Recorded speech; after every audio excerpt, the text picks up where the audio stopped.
ভারতীয় সঙ্গীত জগতের কিংবদন্তি কণ্ঠশিল্পী আশা ভোসলে আর নেই।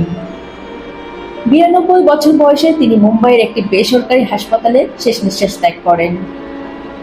হৃদরোগ ও শ্বাসকষ্টজনিত সমস্যার কারণে গত শনিবার তাকে হাসপাতালে ভর্তি করা হয়। পরবর্তীতে অবস্থার অবনতি হলে তাকে আইসিইউতে রাখা হয়। রোববার ১২ এপ্রিল দুপুরে তার মৃত্যুর খবর নিশ্চিত করা হয়। ৮ দশকেরও বেশি সময় ধরে সঙ্গীত জগতের রাজত্ব করেছেন এই মহান শিল্পী।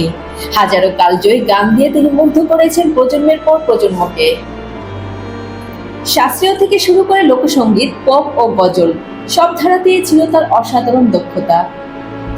তার স্বতন্ত্র কণ্ঠশৈলী তাকে করে তুলেছিল এক অনন্য কিংবদন্তি।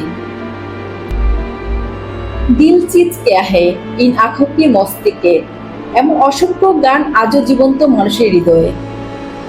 সঙ্গীতে অসামান্য অবদানের জন্য তিনি পেয়েছেন দাদাসাহেব ফালকে পুরস্কার, পদ্ম বিভূষণ সহ বহু সম্মাননা। তার প্রয়াণে ভারতীয় সঙ্গীত জগতে নেমে এসেছে গভীর শোকের ছায়া। শেষ হয়ে গেলেও এক স্বর্ণযুগ, কিন্তু রয়ে গেল তার অমর সুর।